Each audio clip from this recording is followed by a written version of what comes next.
and action. Welcome back to Show and Tell. I'm Billie. Today I have a guest. It's been a while since I've had one, so I'm super thrilled because this one is somebody who you won't want to miss. In just a moment, I'll be back with Ella Gordon of Lerwick, Shetland Islands. So I am back with my guest today, Ella Gordon. She tells me the pronunciation is Lerwick, but I'm going to let her say it so you get the authentic accent. Ella, the name. My name's Ella Gordon, and I'm from, well, I grew up in Lerwick in Shetland, and yeah, I've been buying and collecting vintage knitwear for probably now 15 years. Yeah, probably about half my life. Wow. Yeah. So I'm going to put a map here so people can see where the Shetland Islands are, because to me, as a New Yorker, they're remote. If you're in the UK, it's not far away, but for some people, they may not know on, geographically where it is. So we'll clarify that with a map. I had the good fortune, I should say, of meeting Ella for a quick moment. I don't know if she remembers. I do. I was very busy. I remember that. Well, Shetland Wool Week is not the time that you want to try and steal somebody who's working at Jameson and Smith the very busiest week probably of the entire year. But she was kind enough to take a couple minutes to talk to me. I just wanted to break the ice so that someday I would have the opportunity to interview her and talk to her about this collection that I've heard a little bit about. But not only do you collect, but you also design. Yeah, so I probably now about 6 or 7 years been designing, just I suppose, well, I think it's such a strong part of our culture here anyway. And yeah, I studied textiles I went to Shetland College after I finished school here, and college here is not the same as, you like probably a college to you would be like university, but a college here is kind of one step down from university. Although saying, it is the University of the Highlands and Islands, so I do have a degree, bachelor's degree. But yeah, and then I got a Saturday job while I was there working at Jameson and Smith. So I think as well, being kind of surrounded by, a designer in Shetland is, most Shetland knitters are designers. It's just that they maybe don't sell patterns, or, I think just because I'm in the industry and I know about how to sell patterns and things like that. So it just was a kind of natural next point for me after I made things, was to just try and sell them. And yeah, it's a good kind of side hustle for me. So I enjoy it, yeah. I assume that everyone in Shetland learns to knit as a child. Not anymore. I did so like the mid-90s, but I'm not the best advocate for it because I didn't enjoy it or have any interest in it at school. It was not really, I kind of grew up, so like in the late 70s, early 80s, that's when the kind of oil boom happened in Shetland. So that's when they discovered the oil and they built a big oil terminal in the North Shetland. And that changed a lot of things here. It kind of took it from being so much more of an isolated place to we suddenly had a lot of money and a lot of infrastructure was added, and a lot of people moved away from the kind of cottage industries like knitting and crofting, farming and fishing, things that have kind of been the mainstays of Shetland, which they still are, and a lot of people do still do them. But yeah, a lot of people, so my parents' generation, they did different jobs, and textiles wasn't a part of my family, and I wasn't surrounded by it really at all. I also grew up in the town, which is like in Lerwick is, it's not a crofting place because we're in the town. So yeah, it just wasn't really, it was around me in that way where, things that just are around you are. But yeah, so we were taught to knit in primary school, but not Fair Isle and not lace or anything. It was just really basic knitting. And yeah, I think probably about 10 or so maybe more than that, years ago, they stopped teaching it in schools, but they do have like kind of after school clubs and stuff, which I think in some ways is better, because that means people who are really interested in it they actively go and do it, rather than we were all made to do it, and a lot of people, I suppose, weren't that interested. But yeah, it really had no impact on me being I part was of it. expecting a completely different answer. I was expecting you to say, oh, yes, the patterns have been passed down from generation to generation in my family. And here's my grandmother's notebook. Because I've seen these notebooks where the women charted their patterns. And then that was like a family keepsake, that an heirloom that the next generation could profit from. Yeah, I mean, I wouldn't even say that a lot of people look at them as heirlooms. They maybe do now, but it was just people's things. Just, I mean, I think you can't really underestimate how much a part of our culture it is. It's just, you know, I can see how for other people it's such an amazing thing, but for us it's just so normal. It's completely, yeah, just part of our day-to-day life. So yeah. So maybe more in Fair Isle than in Lerwick. I mean, that's Fair Isle, the island is the same but different. I mean, they have more of they can be more tied to, you know, the Fair Isle from Fair. I mean, I say Fair Isle, I mean, this is Fair Isle. Anything that's got any basis in Shetland, to me, you can call it Fair Isle. There's people that are a lot stricter about, you know, this, you know, Fair Isle has to be from the motifs from the island of Fair Isle in those set colours, because they have kind of set colours that they will use. And I do have something, I have a few things. I have lots of stuff. I mean, I could literally talk about the stuff I have for, you know, days, and I have a lot of similar kind of things. But yeah, there's differences within Shetland. You know, Shetland is a tiny place in comparison to a lot of other places, but even within, there's so many different communities and different, like the fishing communities, like Walsa is an island and Borough is an island as well. They have quite similar knitwear styles, and that's kind of because of them being fishing communities. And then, you know, like Unst is known for its fine lace. So it's like, even within the culture, there's different aspects to it as well. So it is, I mean, it's, you kind of can't go, there's no kind of catch-all term for it, and I don't think you can understand it all. And I mean, I don't understand and know about all of it, but I have kind of learned quite a lot, I think, over the years, and educated myself, because I couldn't do it necessarily through my family. So I mean, I do have connections to it. So like, do I have this one? Yeah, so this the Book of Traditional Fair Isle Knitting by Sheila McGregor. So this is like a very well-known book that's still in print. It has different covers and everything. So she's actually my dad's first cousin, but that's not through Shetland. That's through his dad, who moved to Shetland to work in the bank. It's his niece. So there's, yeah, you have connections to different parts of kind of Shetland's textile history. But I think if you are a Shetlander, you would have connections to every part of Shetland's industry. You can't talk about Shetland without mentioning that Shetland sheep are so famous, and Shetland wool is so famous, and Shetland lace is so famous. For a tiny archipelago of islands, it's had a very great impact on our industry, if you will, our community. So this is sort of like a ground zero for knitting. Yeah. The history of knitting, I would say. I mean, I'm not going back thousands of years, but in modern times, you know, yeah, definitely. 19th, 20th century.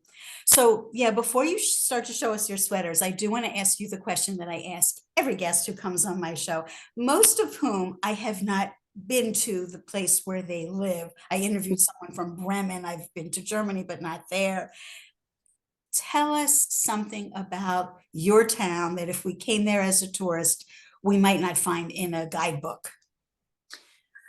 Yeah, it's quite hard. I mean, because Lerwick's not very big, so if you do arrive there, you'll probably end up in all the same places. But I would say, I mean, there is some walks. I mean, we always talk about, we go around town, so you can do a kind of loop around Lerwick, kind of sticking to the outskirts of it, which it's just really nice and takes you through different parts of. So there's an area which we call the slets, so that's down at the kind of at the waterfront, and you can start there and you go up and you go around the nab, which is kind of cliffs, and then you come around and then you get onto Commercial Street, you go through the street, you go around and you go around Clickamin and you see Clickamin Broch, and so it's just like you can do this loop of Lerwick and see a lot of the different, the older parts of it, the newer parts of it, the more, I don't know, you're at the sea, you've got the hill, and it's just, I think a good way to, understand the kind of the flow of the town. So that's what I would do if I was going to visit. Do the loop. Yeah, do the loop of Lerwick. Right. I kind of did part of that loop, and I'll put my picture here of Clickaman Broch, where I banged my head despite the signs that said, be careful. I was like so busy looking at everything, I didn't pay attention, and I paid the price.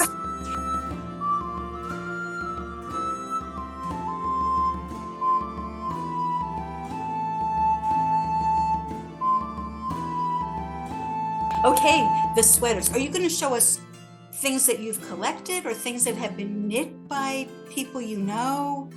I'm going to tell you. So I have always shopped in charity shops and secondhand. That's just what we've always done. And then obviously in Lerwick, because I didn't see any shops like that.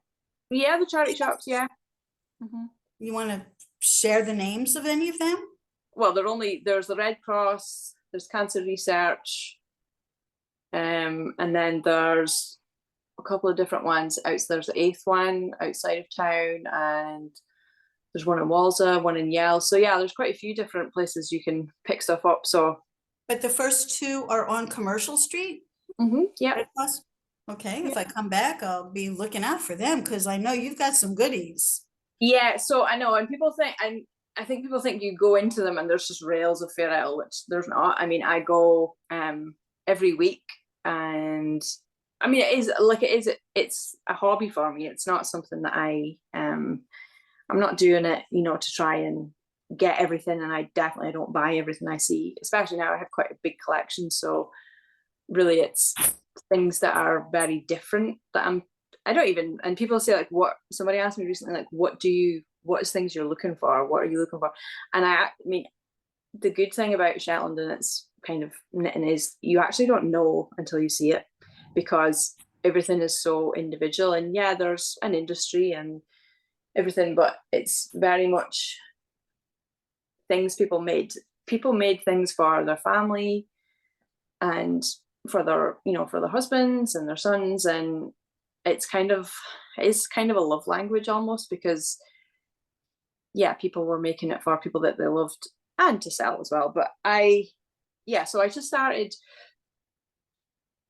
so that's interesting as well, is when I was growing up, like, we wouldn't have been seen dead wearing Fair Isle or Shetland knitwear. Like, it was pretty uncool. It was just not something we were, we were in the 90s and it was all sportswear. And so, it just wasn't something that we were interested in. And then when I was about 15 or 16, then Jameson started making like Fair Isle hoodies with hoods, and boys started wearing them to school, and then girls started wearing yoke cardigans. And then I would say that was kind of when my generation kind of was interested in it.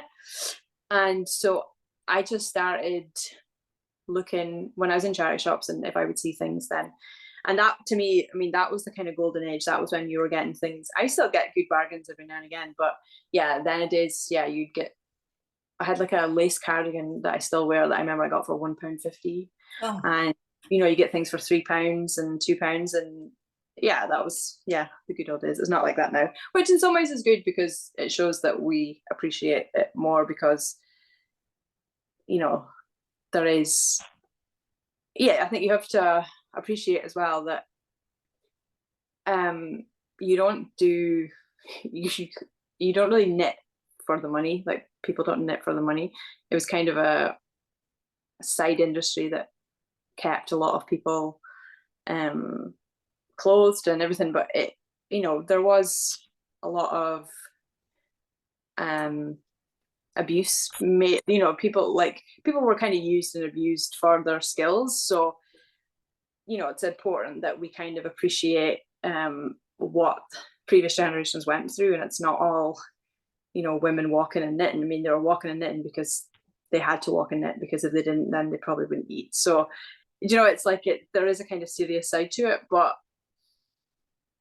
by collecting the things and keeping them, I mean, of course I buy things and I wear them, and that's, but there is a few things that I don't wear because they are so old and kind of precious, and I think it's important to keep them, and then yeah, eventually I'll donate them to a museum, or Did you bring any of those to show us, the really old ones? Yeah, I mean, I have, so this jumper is probably the oldest thing that I have, which is like 1920s, 1930s. Look at this. Jumper. Let me try and spotlight you so I can get you up close. So yeah, it's just a kind of very of the time, kind of 1920s. And for it's difficult to date a lot of things because people wore the same things for a lot of time. And then sometimes as well, museum collections are not always necessarily the best thing for day-to-day things, because a lot of people kept and donated things that there was something very special about them. You know, they were like a very different thing, or they were kept for a reason, but people's day-to-day things were obviously worn and then discarded once they could not be worn anymore. So quite often I look at like school photos, old school photos, and that's quite a good way to date things, because you're seeing, you know, real pictures of what people were wearing, children and stuff were wearing to school. And yeah, there's pictures, yeah, from the kind of 1920s, 1930s of, this is, I think, probably like a 10 or 11-year-old girls, kind of, because they were worn like, well, just as you know, the drop waist kind of oversized 1920s kind of style. And then, yeah, I think what's interesting about this is a lot of people think that the very like heathered colours is the traditional Shetland colours, and it's really not. So it's the natural colours, and then these dyed very flat colours. It's like the blue and the red. I mean, naturally, they were obviously naturally dyed to begin with, but then later on they were chemically dyed. And yeah, so it takes a quite like a degree of skill to be able to put colours together in a way that the pattern still reads, even though you've got this, I mean, red and yellow shouldn't really go with blue and white, but in this case it does. And in relation to my, so I have like a few of the vintage pieces and then a few of my designs to kind of show you how that's really what I do, is I'm inspired by my collection and my kind of culture. I never copy things directly. That's not really why I buy things. I take inspiration from usually colors and motifs and things.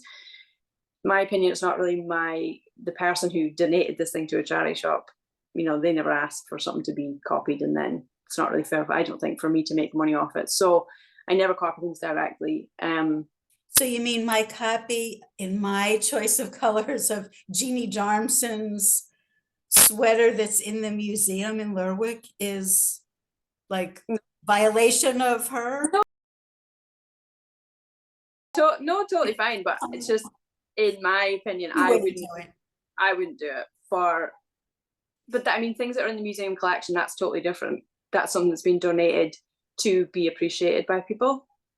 You know, it's been donated for that reason. People just putting things to a charity shop, it's not really fair for them to see their granny's jumper recreated. You know what I mean? It's, so there's a kind of, you have to be, I think, mindful of that. And I mean, I've been inspired by things in museum collections, and there'll be something in a few months that you'll see, but yeah, so I just take kind of elements from things, and that's kind of where I take my inspiration from. But the next thing I have is, so that this, you can see like the Fair Isle is only on the bottom, like on the cuffs and on the bottom. Also, I noticed a lot of repairs, Yeah, so it's well worn, yeah. which is, indicative of the time, the Great Depression. People had to make do and mend. Well, Yeah. I think that came earlier, World War II, but still, I mean, at that point, North Sea crude hadn't been discovered. It wasn't such a wealthy place. People were struggling. No, and especially, I mean, so outside of Lerwick, I mean, in Lerwick, there was a lot of poverty as well, but I mean, outside of Lerwick and in the country and stuff, it was a very hard life. I mean, people were, it's a small island, but it's still, if you were to walk to the town from central mainland, it would take you, 10 plus hours. Like it's, yeah, it's a hard life. So that too, I mean, things haven't survived because people weren't in positions to be able to keep things and, keep them in a way that they could be restored. But so that kind of Fair Isle, like on the edges of things, that kind of then goes into like yokes. And so this is like a little child's jumper, like very similar colors, but you can just tell it's that bit later, and it's actually quite similar. I remember for a while there was like a jumper that was in The Crown, like Princess Margaret. There was like, and because there was loads of people were like messaging us like, at my work, oh, do you have this pattern? Do you have this pattern? It's just a very traditional. It's just a Shetland pattern. There was, thousands of these were made over the years, and so this little Fair Isle motifs have moved up to the neck, and then they're still on the cuffs, but it's just that bit more kind of 40s, 50s. And then it's also good when you like, there are obviously majority of my stuff doesn't have labels in it, but then there was companies and a lot of things were for export, but things did stay here. So if I have labels and things, that can help you date things as well to a certain extent. But I mean, a lot of companies didn't change their labels that much. So but yeah, I have quite a lot of things from this Shetland E's, which is the Shetland Knitters Association Limited. So this would have been like a kind of a conglomerate where a lot of different people would knit for this company, and then they would sell it. But yeah, it's very cute. Was any part of it knit on a machine? This one, I think the body and sleeves might have been. It's kind of hard to tell, but that previous one, no. But yeah, that is, once you get really post-war, that was kind of when knit machines came to Shetland, like in a kind of big way. And yeah, that kind of revolutionized as well, because people would knit the body and sleeves of, so like this, which is just a very traditional Fair Isle yoke. This would have been, the body and sleeves would have been machine knit, and one way that you can tell is like the raglan shaping is like straight up and down, like it's not at an angle as it would be if you were hand knitting it, and that's because it's been like hung on the machine and then knit down the way. And so that would have been done on, people had these domestic knitting machines that were like V-bed machines, which means you could knit tubes. So yeah, for jumpers and stuff, people could knit bodies and sleeves as tubes, and then they would knit ribs separately and graft them on. And quite a lot of people did that as a side income. So like my mom's parents, like they would do that at nights. They would just, so there was a lot of companies, and then they would outsource workers to make bodies and sleeves, and then people would hand knit the yokes. And so we call these Norwegian stars, like, and that's really apt because there was so much between Shetland and Norway during the Second World War. And I mean, there's a lot of, because of where Shetland is, it's kind of like in the middle of a lot of different places if you were going different places by sea. So there's a lot of different kind of The cross-pollination. Yeah. So that's like, with this Norwegian stars, these kind of bigger motifs. And yeah, and then the trees. I mean, obviously we have hardly any trees in Shetland, so that's not come from here. But yeah, so these are just very, very common. I mean, a lot of Shetlanders wear these like every day. They're kind of an everyday garment. Now, as you're moving this around, it looks like it has, I don't know, this ethereal quality, the stripe that's going through the center of the motif. It Mhm. almost looks like there's a couple of different colors going on in there. And it looks like it's like a cloud. So like, yeah, the pattern color, there's about 6 or 7 pattern colors, and then 5 background colors. And so that's the kind of well, I suppose what Shetland's known for is like the blending of colors and the way that color is kind of used, kind of makes it that bit different. And yeah, we're very known for doing like the middle row. We're obsessed with middle row, the middle row being bright or the middle row standing out. And But yeah. not only does it stand out, it sort of like floats over the darker green that's next to it. Yeah. I've never seen anything like that. Maybe it's how the camera's catching it, but it looks very fluffy, powdery. Yeah, it's, I mean, it's quite, this one is pretty old, and you'll see as well, so like this main color is like fawn. So it's just like the kind of, well, like a light fawn.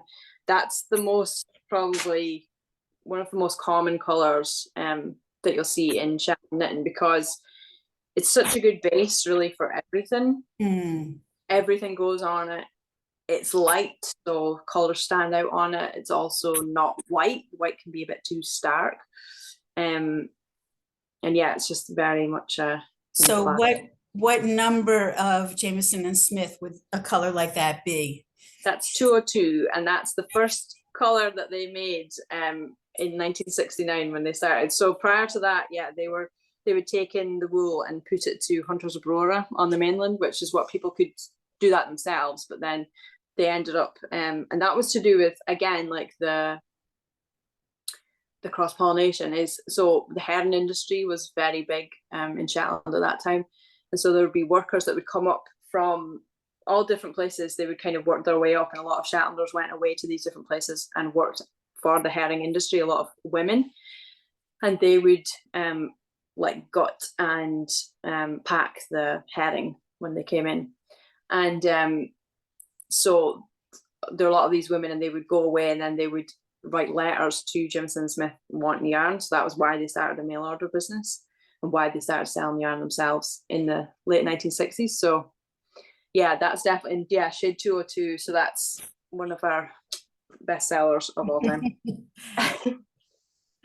And then yeah, so that was a yoke cardigan, and then so I have a lot of yoke jumpers as well. And this is a good one because it's got not only a label, but actually a tag, so it's completely unworn. And so this is a genuine knitwear, Shetland knitwear from Norman Tulloch EL. So this is one of the islands of Shetland. So there was different factories kind of all over Shetland that would. Any idea what decade that is? Probably, I mean, it'd be probably 70s, 1970s. It's hard to tell because they look yeah. very similar. Yeah, it is hard to tell. And but the label, yeah, I mean, I would say 70s because the label, I mean, because it's unworn, it's hard to tell, but it's like not very, I think if it was older than that, it would feel a bit more older. But yeah, again, so this is like just another classic. One of my favorite displays in the Shetland Museum were the labels. Had a couple of boards with labels. It was so fascinating for me as a New Yorker to see that they were sending things to Bloomingdale's and Saxon Avenue and Lord and Taylor. And the labels were embroidered up to say, made expressly for Bloomingdale's in the Shetland Islands. if I can find that picture, I'll put it here because Yeah, I know. that Yeah, just blew my mind too. yeah. And there is still companies in Shetland that they make knitwear for export for these like bigger companies, and it is because Shetland wool has such a strong reputation as being such a good wool, which I suppose is why our industry has continued to be as strong as it is. So it's I think it's just a testament to these earlier companies, and they were able to, I went to a talk recently which was kind of about the connection between machine knitting and hand knitting and how it's all kind of joined together in Shetland. And there was examples of, companies would start, there was a company and they got these huge orders. It wasn't really for traditional Shetland knitwear, but they used kind of people's traditional skills to make these garments, and they would get these, and then they got this huge order that was just, they couldn't fulfill it because, it's like there's a fine line because there's only so many people and they could only work, they had double shifts and all that, but still it was just too big. And then the company ended up folding like a year and a half after it was founded because it was just too big. So a lot of these companies don't exist anymore, but people, the skills that people had were really from their own kind of life, and then they worked well for working in factories and doing work for, so these kind of things like the body and sleeves would be machine knit either by that person at home, and then the yoke is completely hand knit. There's variations of machines that replicate this kind of thing where they're being seamed down the middle of a tree, but this is a truly seamless yoke where they're decreasing either side of the tree. You think they were machine knitting any yokes back in the 40s and 50s? Well, that would have been much later. Yeah, that would have been later, but up until that point, I mean, they're all the body and sleeves is machine knit, and then just the yoke is hand knit. But now you can get the whole thing machine knit, of course. Yeah, it's not the same as this. It still wouldn't look the same as this, but and then they went through a period of time where they would do these yokes that were like split up and like rag, but they didn't go around in the way that I gotcha. There's a seam. Mm-hmm. But so they're just classic to me. They're kind of timeless, and I love wearing them and designing them. So and then they're also, so I have a couple of things which are, this is much more traditional. So this is like a tank top, Farewell tank top in the kind of traditional colors and patterns. But as we were saying, hard to date things. I mean, this, because it has a label, I know it's from the 1980s probably. But because it's using very traditional colors and patterns, maybe you might have thought it was a lot earlier. But so this is that the kind of the red and the brown and the yellow and the white and the blue, which is those kind of traditional colors, and then it's got this corrugated rib, which again is quite common in Shetland knitwear, but you don't see much now because a lot, I mean, I'm talking not personal knitting, but knitting that's for sale, because you can't machine knit corrugated rib.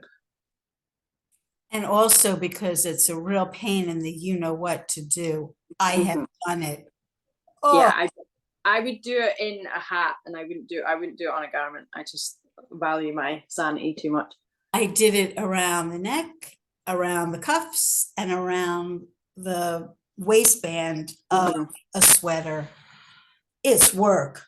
Yeah, it's just soul destroying. It's just, for me, it's just, you don't have exactly the right number of stitches if you're or if you're trying to increase or decrease and keep in the pattern. Yeah. Ooh.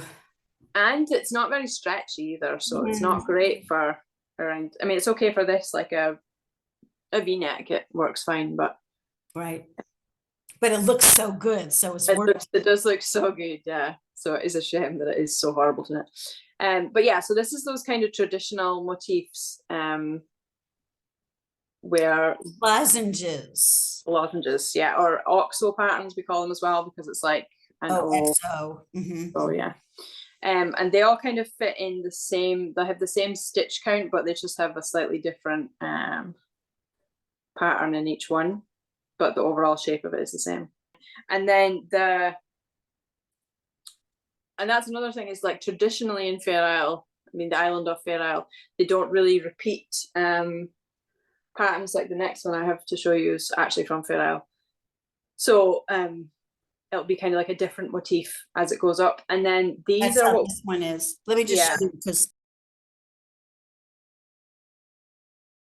I don't know if you have seen this. They're all different, but then the period pattern is the same. Yeah. Did you see the original of it in the museum? Yes. It's one of the main reasons why I went to Lerwick. Yeah, and it's absolutely not to meet you, I'm sorry to say, but I had already knit this sweater. I wanted to see the original with my own two eyes and stand next to it and be photographed. And isn't it absolutely tiny? I put my tape, I brought a tape measure with me from New York. I put my tape measure up to it because this is not nearly as fine as that. This was 46, I think 46 stitches to 10 centimeters or 4 inches. I think I calculated that as like 100 stitches in 4 inches.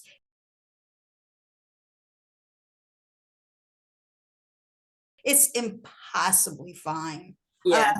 This took me 4.5 months. I can't even imagine how long it took her.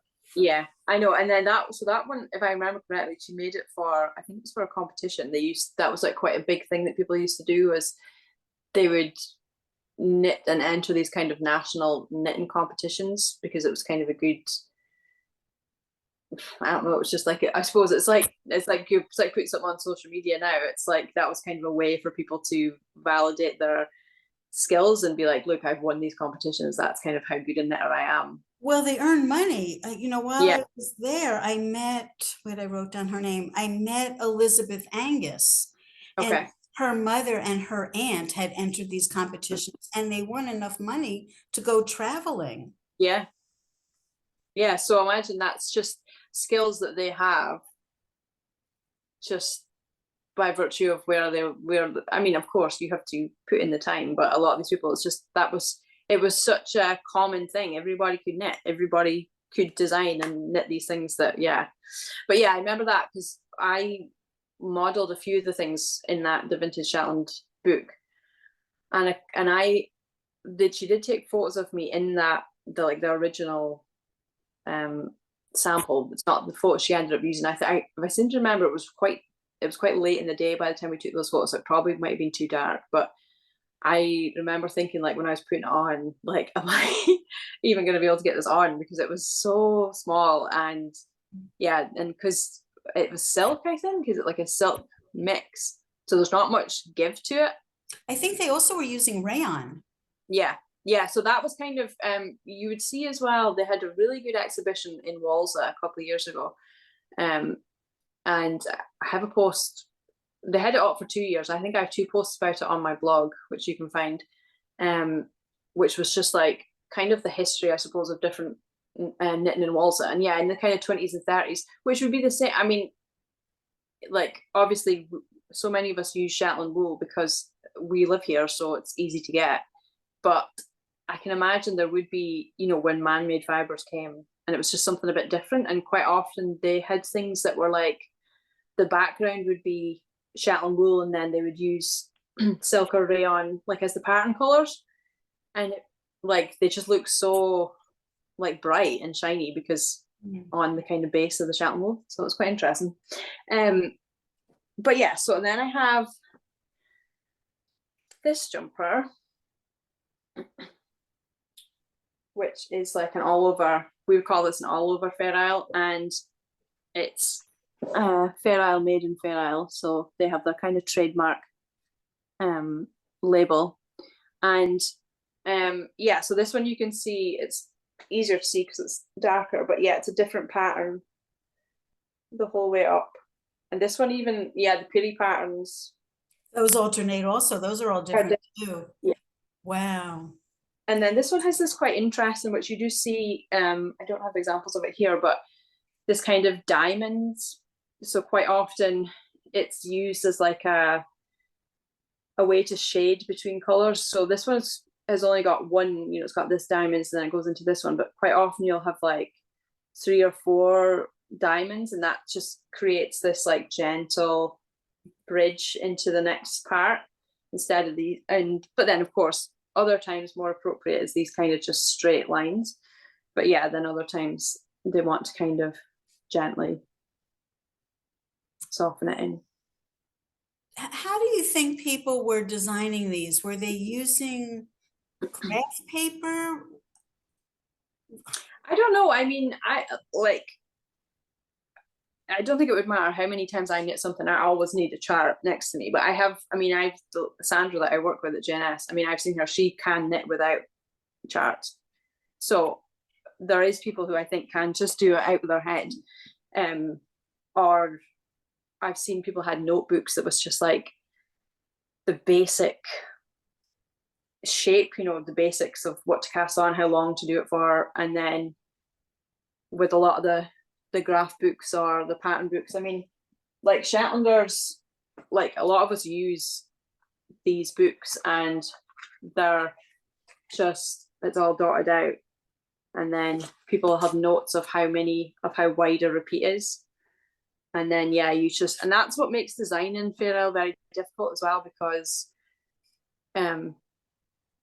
sometimes things were designed for, that's the trouble with recreating stuff, is you could recreate something in one size and sometimes the motifs will not fit into different sizes. Like, even like piri patterns, they might be divisible by 4, and then your bigger pattern is divisible by something else that can't, so sometimes I've been caught out. You think, oh, well, I could have this pattern, and then once you try and do it in different sizes, it's just like, it just becomes a whole thing. So yeah, it's a lot of these things are just kind of one-offs. But I mean, I have seen different variations of this kind of jumper.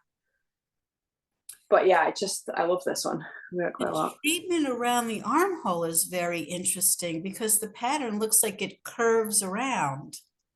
It's just slightly shaped, not very much though. It's just it's decreased up to about here, and then it's straight after that.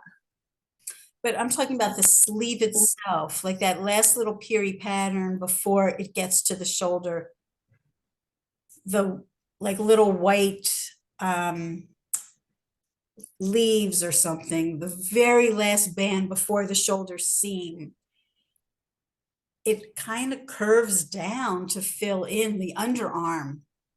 I think it's just because the underarm will have been put on waste yarn and then it's grafted in.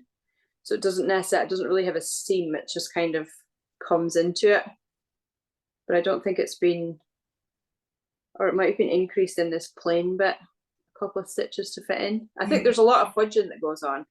And then, I mean, in Fair Isle, now again, talking about the island, I was told by somebody who is from Fair Isle that they don't steek. So if they were working, once they got to so we say oxters, that's the Shetland word for your armpits. And once they got to the oxters, they would work back and forth.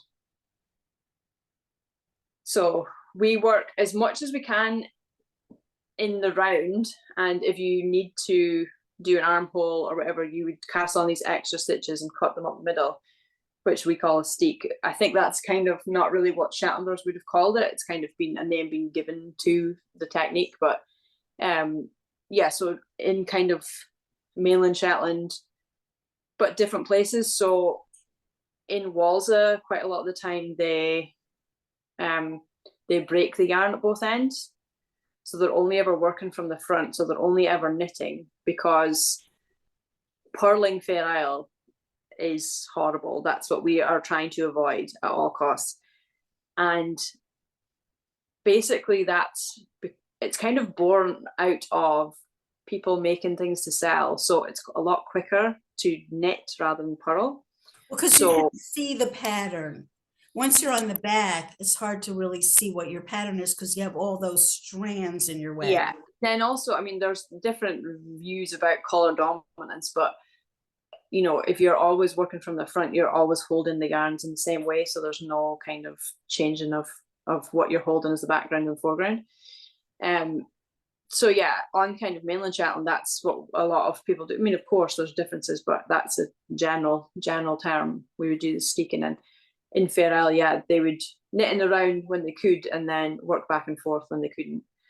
And then yeah, Walsa, they break it at both ends, and yeah, so it's just different ways within Shetland. There's so many different ways of doing things.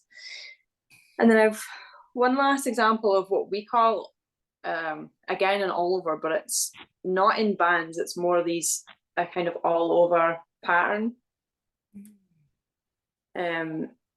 So it's like it repeats the whole way up, and these are quite when you see like Scandinavian knitting, these are quite common in those kind of styles, but they'd be a lot more often just in black and white or in two colors, and it just looks completely different. So this one is again has got probably about 10 colors or something in it, but it's just this repeating pattern all over. And this is, I just think this one is so, it's just totally my colors, and I love it. So on that too, it's when you're designing Fair Isle, it's difficult because it's sometimes not realistic to expect people to buy 10 colors of yarn, and especially if, I mean, so there's one color that's only used in the middle row of the second pattern repeat, you know, so it's like people end up with so much leftovers, but that's why Shetlanders use so many different colors, is to use up leftovers. And that's what yokes, you know, you could do with your leftovers was make a yoke. And yeah, so you have to kind of be thoughtful, I think, about things now and be realistic about what people can. But okay, you know, I mean, that's fine. Yeah. Stuff. Yeah. I mean, I'm always happy. I mean, any yarn, if I have yarn, then I'm happy. But yeah, so I thought I would show you, or to kind of show how I am inspired by. So like this original, this first one, I did a headband. This pattern was in the Shetland Wool Adventures journal. I can't remember which one. I did two colorways, so I did a little headband inspired by it.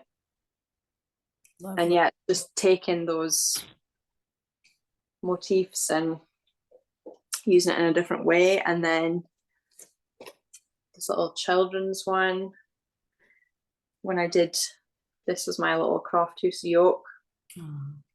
I did, so that's a little kids. So yeah, it's just about taking the elements of the culture and motifs. And then this was my Ola yoke, so this is my pattern. Just doing it in a different way. And then this kind of traditional one, I did this hat, which was, I was kind of wanted to use those, these are like the kind of traditional colors, but I wanted this to look vintage, like from the beginning. So I, instead of like a bright red, I used like a kind of an orange and like a faded denim blue instead of the bright blue. And then I bet that looks really cute on. The shape of it looks nice. Yeah, it's just like a, yeah, quite a nice sledgy. And then yeah, you always got to have a good crown. You love a good crown. And then this kind of all over, then I did, this wasn't inspired by that, but it's like kind of good example of, I did this cowl, which this was on the cover of the annual in 2020 Shetland Wool Week. Beautiful.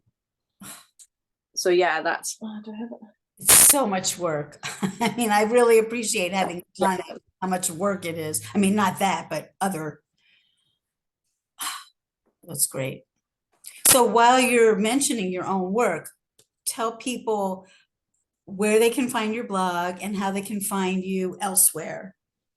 Yeah, so I have a blog. I mean, if you just search Ella Gordon into Google or anything, then it should be the first thing that comes up.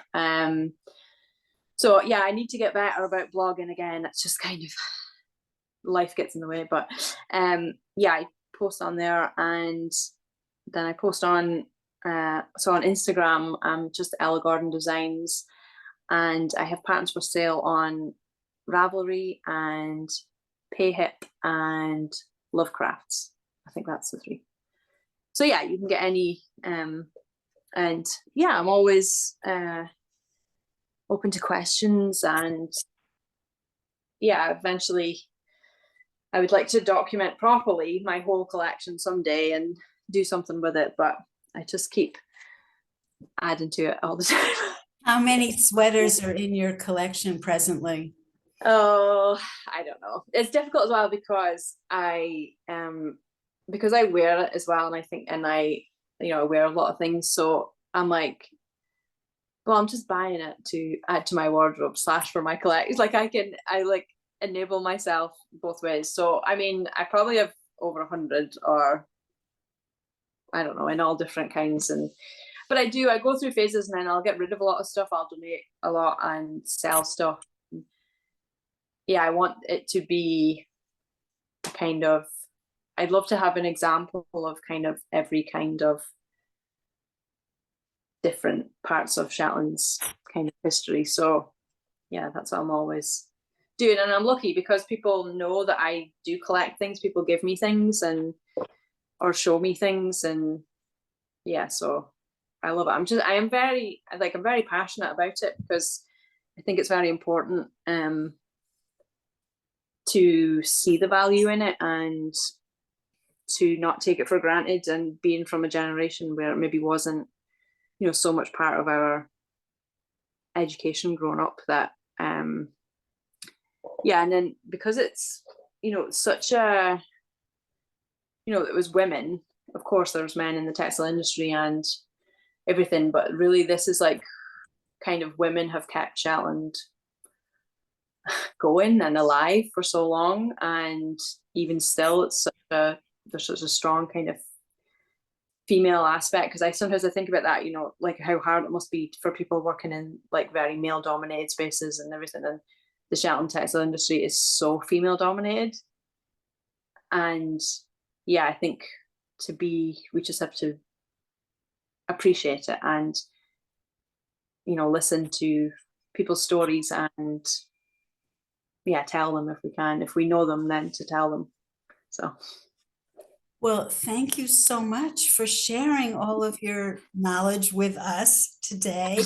that's Let okay. us know if you're interested in selling anything. I'm sure there are people here who would jump at the opportunity to purchase something. When you were talking about the company that couldn't fulfill the orders, I just couldn't help but think, well, if they had only raised their price, they would have sold fewer, Yeah, but they would have been able to fulfill the orders, and then they would not have gone out of business, possibly.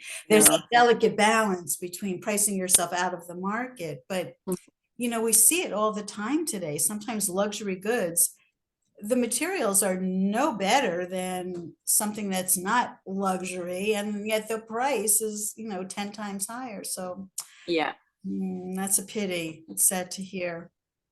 That was quite a long time ago. That was, I think, in the kind of mid-70s and stuff. But yeah, and then also, I mean, there's a lot of the term Shetland and Shetland wool. To call a yarn Shetland, doesn't actually have to have any Shetland wool in it.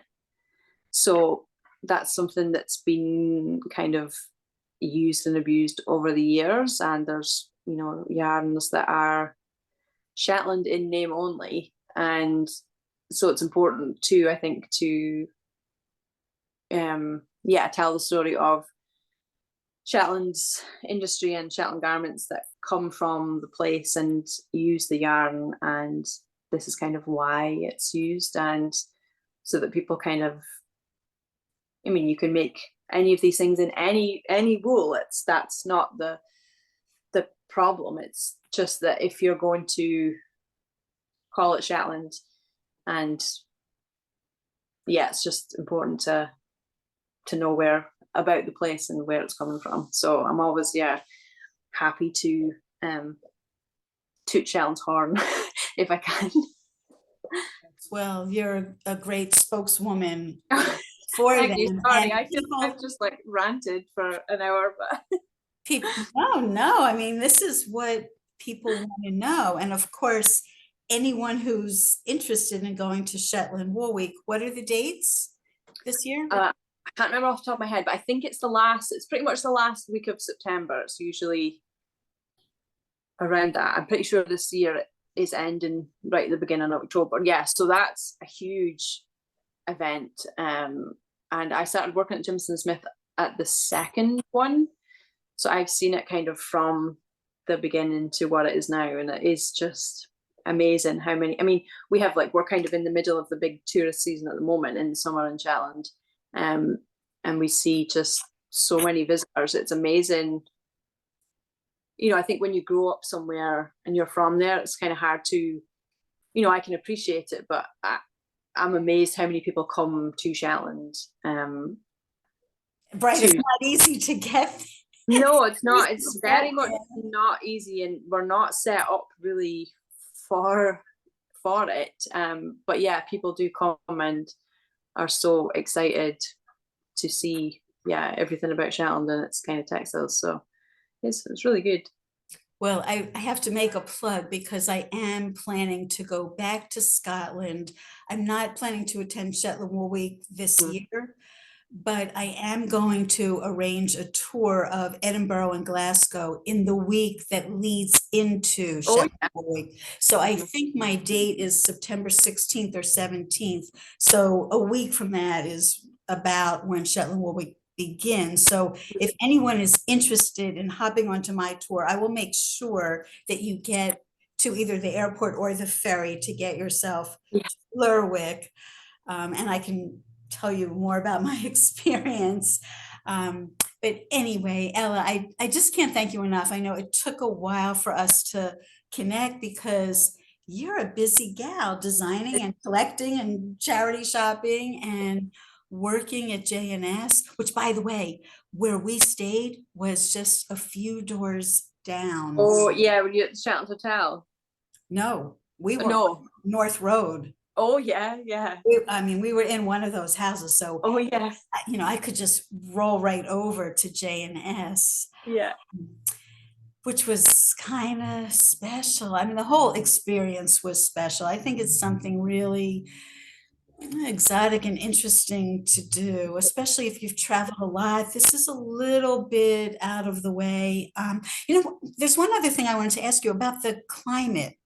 Is it cold most of the year? I mean, are people wearing sweaters year round? Pretty much, yeah. I mean, we have it's mild in that it doesn't really get very, very cold or very, very hot. It's just quite often, I mean, so our summer so far has been very poor at the moment.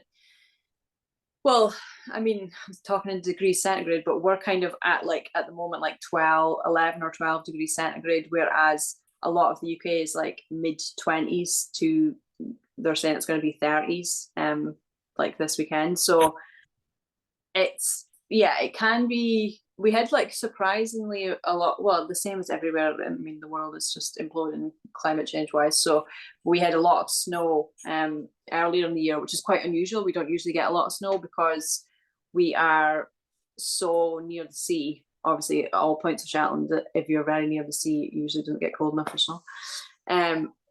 But it can be very windy, can be very rainy, especially like Shetland Wool Week time is you have to, sometimes it's not so much that the temperature is cold, it's just that the wind is cold. Like there's we also have the wind chill factor. It's like some, we always look at the weather and it's like it's 8 degrees, but it feels like -2 and you're just like, oh. And it's sweater weather a lot of the time. Yeah. It has to be the reason why knitting really caught on and stayed there, because you need sweaters, and you need sweaters that are densely knit to block that wind. Yeah. The wind took my umbrella and macerated it. Yeah, we don't use umbrella. That's how you know it's somebody's a tourist if they've got an umbrella, because we just don't use them. Well, I couldn't use that one Yeah. anymore. All right. Well, it's been so nice to chat with you. Yes, Thank you you so too. much. No problem. Bye. Thanks, Ella.